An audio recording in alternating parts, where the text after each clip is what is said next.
You know what I'm saying? See, I'm not just some internet comedian that just came along. You know what I'm saying? I've been doing this before. What's that? Snap Wop and Snap and Snapchat and all that shit. Before all that was even a thing, I was 18, 19 years old doing comedy in the little chitlin circuits and the little grungy nightclubs where you wasn't gonna get no shine. You was gonna get a couple minutes and that's it. But God has been preparing me for this my entire life. And I knew when I was 5 years old.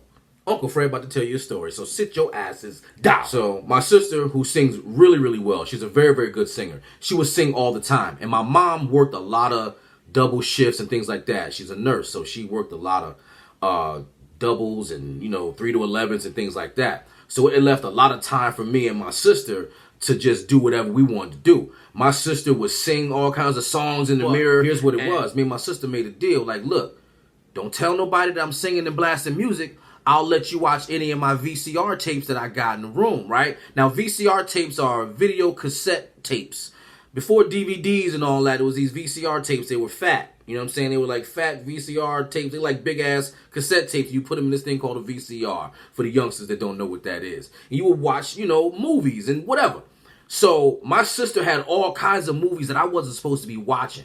And one of the main ones she had was Eddie Murphy Delirious. Now, Eddie Murphy Delirious came out in like 1983. So which means it took a little while for it to come out on the VCR tape. Now, I am 5 years old. I am entirely too young to be watching Eddie Murphy Delirious, Richard Pryor Live on the Sunset Strip, George Carlin, all that stuff that my sister had, Robert Townsend, Partners in Crime, you name it. She had everything on VCR. Even if she recorded it herself off of television, that was her thing. And I would sneak and take all those VCR tapes and watch them while my mom was at work. And my sister's busy singing in the bathroom, blasting music all to high hell. Here's where it starts to get interesting, okay?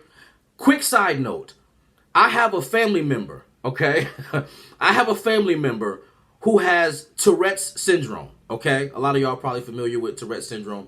And I knew that. I was aware of Tourette's syndrome at 5 years old, okay? So that's a side note. Keep that in mind. So now, I'm watching Eddie Murphy Delirious, 5 years old, for about 2 weeks straight. I'm just watching it. I'm a sponge. I'm just soaking up everything Eddie Murphy was saying, all the way from Sabada, the bone that people. Y'all know what I'm talking about if y'all saw Eddie Murphy Delirious. All the way from that to the damn picnic to the oh Lord Jesus Christ, help me Lord, please Jesus, please. Y'all saw Eddie Murphy Delirious. Y'all know what it is. Don't get me started. So now it's time to go back to school. Okay. So you guys know this. I was already a cussing fool when I was a kid. I was too young to be cussing, too young to be getting into the shit I was getting into. I was making up cuss words. I was putting up compound words. I was making up words like fuck house, shit stack, ass back, titty neck. I was saying all kinds of shit at a very, very early age. Too young to be saying the shit I was saying. I'm a kindergartner and I'm going to this Christian-based, faith-based school, right? Where, it was more about even chewing gum will get you suspended, right? So now it's recess. And I'm saying to myself, yo, I'm going to tell my friends this Eddie Murphy joke, right? So I gather all my friends around. Even kids that were in the 6th and 7th grade, older kids, were gathering around listening to me about to tell this joke. So I tell one of this classic Eddie Murphy jokes, right? Listen up, guys. A bear and a rabbit were taking a shit in the woods. Ooh, ooh. Now all the kids are reacting now. I'm already swearing, so they're bugging out. And I'm thinking in my head, okay, these kids have never seen this before. I'm too young to be watching Eddie Murphy Delirious. I know my friends aren't watching it, so they're gonna fucking fall over at this joke, right? So, hey, a bear and a rabbit are taking a shit in the woods. And the bear looks over to the rabbit and says, excuse me, do you have a problem with shit sticking to your fur? And the rabbit says, no. So the bear wiped his ass with the rabbit, right? Now, here's when I got the bug to tell jokes and get a reaction out of people. Because when I finished telling that joke, I'm talking kindergartners through 6th and 7th graders exploded with laughter. And I mean explode with laughter. And it was my moment. So as I'm celebrating, I'm doing the Cabbage Patch. I feel like I'm the new shit, right? But what I didn't realize, there were 3 staff members behind me listening to me tell this joke. And as I Cabbage Patch 360 all around. I saw those teachers sitting there looking at me like this with the eyes and shit frowned up. And the only thing I could think of was my cousin Johnny. Rats, monkeys, dogs. Somebody put PP in my super soaker. Oh my God, I can't call Sanford and Son. Somebody smell shit, I smell it, I put it on my shoulder. Back, titties and ass. Sniffleupagus. The only thing I could do was act like I had Tourette syndrome. All of a sudden the kids are looking at me like, yo, what the fuck is wrong with this dude? They're not buying it. I know they're not buying it. They know school records and shit. They know what kids got in trouble. You know, so the principal comes down, right? He was watching from the window. He comes and did the old school grab you by the back of your shirt shit. This principal came behind me. His name was Lawrence De Palma. Very, very tall gentleman. I'll never forget him. He came and grabbed me by the back of my neck. I was like, he dragged me up the stairs just like this. I was like, oh shit, I am in trouble. Okay, so now, now it's me, the principal, my teacher, and 3 other staff members are sitting in the principal's office.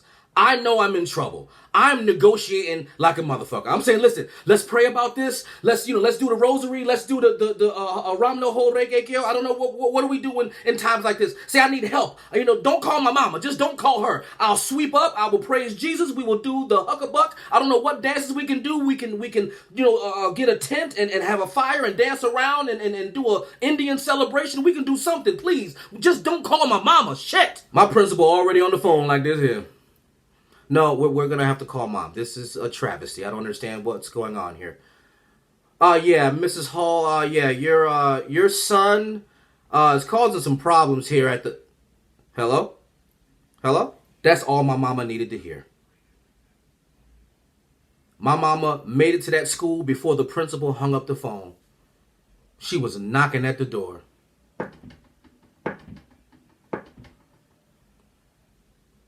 I already know that knock. I already know it. I already know that knock, man. I know what she gonna do. Y'all shouldn't have called. I told y'all not to call. I'm already crying, pissing, and shitting inside, right? I'm calling on Jesus. I'm calling on every God that I've ever thought of at that age. I'm just praying that just Lord, just give me a reprieve. Lord, give me a sign, something. So now they explain to my mom what's going on. Well, your son is telling some raunchy jokes there, and he's wanting to make the students laugh, and it's very, very inappropriate. So we're going to have to take action, and we're going to have to probably suspend your son. Okay, now my mom is curious on what joke I told that got me suspended from kindergarten. You want to tell jokes now, huh? You a comedian, ain't you? Huh? You a regular old Flip Wilson, ain't you? Huh? You just telling jokes, huh? You want to make everybody laugh? Well, tell me, what kind of jokes was you telling that got your ass suspended from school? You big head, octagon head, mother. Oh, whoa, shit! Right. This is when I knew I had some comedy chops. Okay. Because I'm crying my ass off, and I still told that damn joke. And the funny thing was, a staff member had to hold himself from laughing. That's when I knew. I said, okay, I got something here. But we're in the car, me and my mom, right? And this part is kind of emotional for me because I knew at 5 years old what I wanted to do with the rest of my life, okay? We were in the car, and my mom is upset. She's disappointed. She's angry. I didn't want to disappoint my mom. I didn't care about getting in trouble or getting suspended. I was happy to tell that joke. But here's the part that was emotional for me, right? Because my mom was begging and pleading and just trying to get me to understand. She's like, Frederick, you have to understand that school is the place where it teaches you how to be somebody and know what you want to do with your life so you can learn and learn how to deal with people and all this stuff, right? And I'm sorry. I say, well, Mom, you don't have to worry. I don't have to go back to school. She's like, Frederick, what are you talking about? What are you talking about? I said, Mom, I don't have to go back to school because I was watching Eddie Murphy Delirious. And I already know what I want to do with my life. And my mom, she couldn't do nothing but shake her head and kind of laugh. But, her being mom, saying, you know what, Frederick, I understand you want to be funny and you want to tell jokes, but where in the hell did you see Eddie Murphy deliver? Eddie Murphy be cussing. Eddie Murphy be saying all kinds of, where in the hell did you learn Eddie Murphy? Where you learn Eddie Murphy from? You supposed to be watching Popeye the Sailor Man and He-Man and Roadrunner and them. I don't know where the hell you watching Eddie Murphy from. How you know about Eddie Murphy? My sister. Being my sister like this. I wasn't going to tell on her. So I said, well, I was sneaking in the room when Christine was asleep and watching Eddie Murphy. And I got a whooping for that too. I gladly took that ass whooping. And you know what else I did? After my suspension, I went back to school and told more jokes. Yeah, I may have gotten caught a time or two, but I've been telling jokes every day in school ever since. God has been preparing me for this my entire life. Regardless of the naysayers, regardless of the mistakes I made in my life, yes, there's plenty of them. But this right here, I'm prepared. I'm very, very prepared. And I'm not being cocky or arrogant. This is just the confidence. This is the desire. And this ain't really supposed to be funny. It's just more of me letting you know that I've always known what I wanted to do. Don't get me wrong. I've made some left turns when I should have went right. But this is where I'm at, and I'm glad to be here. And some things had to happen. Some letdowns, some doors were shut in my face. I've gone to plenty of comedy clubs where I didn't get no time. And I had to go home with my tail between my legs. So this ain't new to me. I just happen to be doing it on a computer now. But I tell you this, I'm not going to stop. I'm going to be merciless. So if you're looking for mercy, you take your ass to church. But as far as me living my dreams and chasing them, I'm not chasing nothing else but my dreams.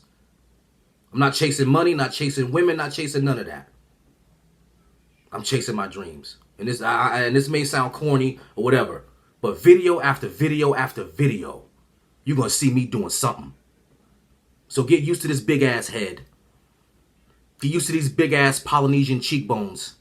Get used to these scars. Because I'm not going to stop. Because God has been preparing me for this my entire life. And I say this with supreme confidence and supreme determination. Man, I'm crazy as hell. Don't pay me no mind. I dare you. I dare you.